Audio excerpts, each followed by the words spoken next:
Hello, Trà Vinh xin chào các bạn. Hôm nay thì mình sẽ nấu chè bột lọc, bột nếp nè.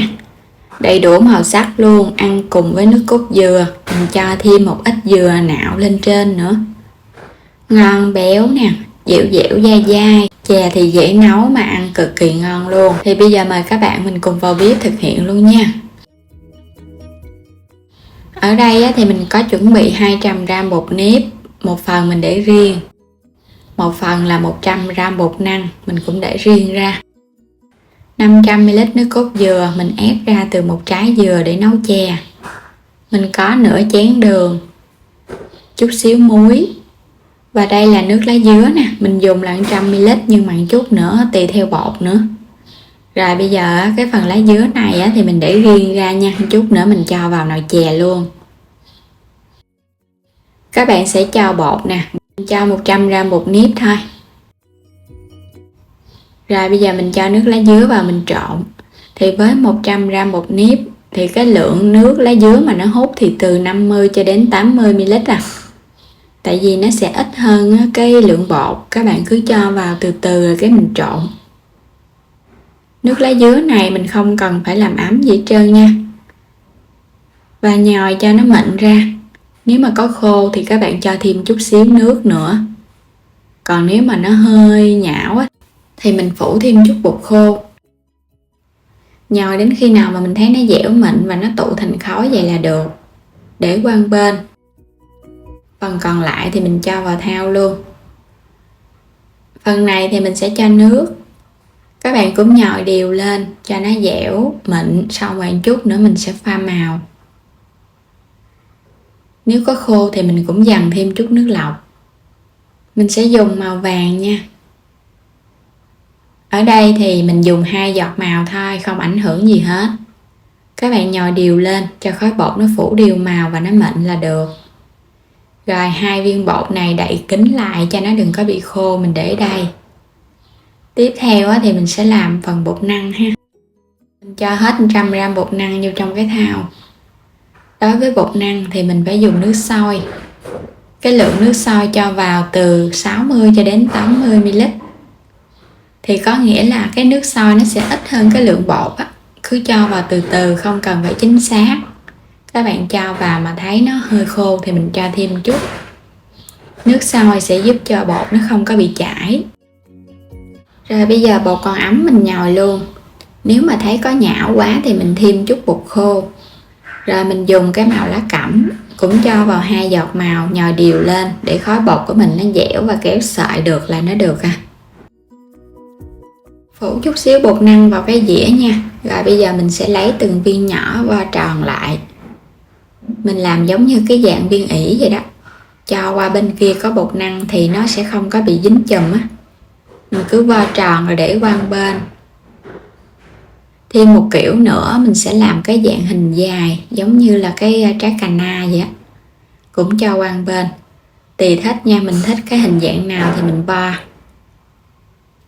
2 cái loại bột nếp, một phần là bột lá dứa nè, mình nhồi đều lại trong khi thời gian mà cho nó nở đó. Và bây giờ mình cũng vo tròn. Hôm nay thì mình làm chủ yếu là cái trái cà na, cho nên mình vo hình dạng nó dài ra. Xong hết rồi nè. Mình làm được 3 màu với 2 loại bột nếp và bột năng. Bây giờ đi luộc luôn. Bắt một nồi nước sôi, các bạn sẽ thả vào từ từ cho nó rời ra. Nó đừng có bị dính chùm vào nhau thì chút mình lấy ra nó hơi khó. Thả vô từ từ.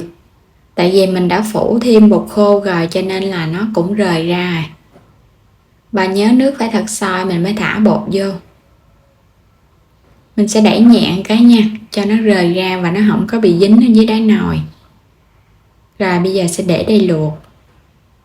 Nước sôi bùng lên, những cái viên bột nó trong và nó nổi lên trên mặt rồi nè. Như vậy là nó chín rồi nha. Sẽ vớt lên luôn. Thả vô trong cái thau nước để mình rửa cái phần bột lại. Rồi mình để đây nha. Quay qua mình chuẩn bị tới phần khác. Mình có dùng cái dừa.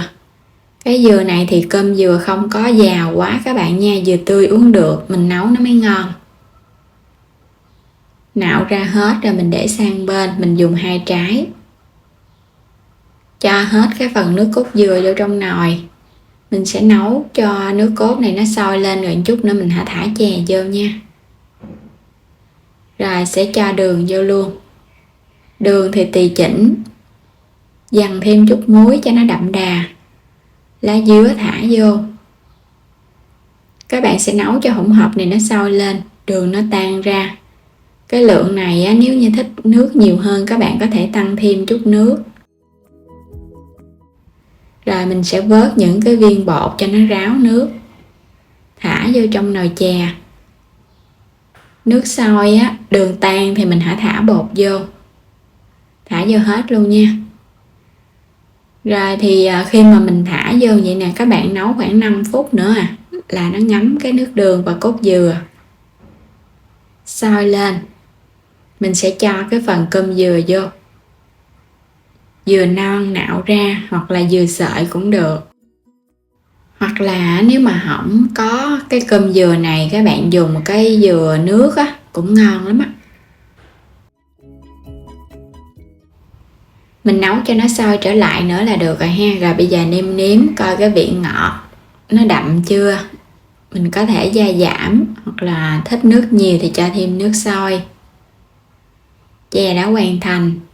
Chè này á, thì lúc nóng á, nó sẽ hơi lõm, và khi để nguội á, nó sẽ đặc hơn chút xíu, vì á, cái bột nó ra nó sánh hơn. Mình múc vô trong tô nè. Cho lên chè một ít đậu phộng rang hoặc là mè rang.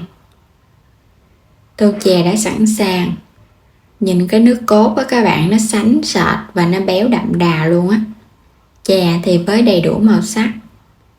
Thì mình thích ăn cái loại bột nào thì mình dùng cái bột đó nhiều hơn. Rồi bây giờ mình sẽ múc ra nha, để thử. Múc thêm dừa và nước cốt dừa nữa. Chè rất là ngon luôn, chỉ với bột thôi á mà các bạn làm ra ăn hấp dẫn lắm á.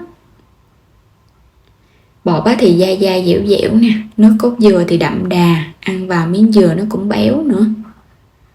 Béo ngậy luôn, mình dùng nước cốt dừa đặc á, cho nên là nấu ra rất là béo. Thêm cái dừa nữa, ăn rất là ngon luôn á. Thêm chút đá lạnh vô cũng ngon nữa các bạn. Thì cái viên bột nếp nó sẽ dẻo, còn cái bột năng á thì nó dai giòn các bạn. Thì nếu mà mình thích cái loại nào thì mình dùng cái loại đó nha. Ở đây thì mình dùng luôn 2 loại. Và đến đây thì mình cảm ơn các bạn đã theo dõi, ủng hộ kênh của mình trong suốt thời gian qua. Nếu có góp ý, yêu cầu thêm món gì thì mời các bạn để phần bình luận bên dưới. Xin chào, hẹn gặp lại các bạn trong những video tiếp theo.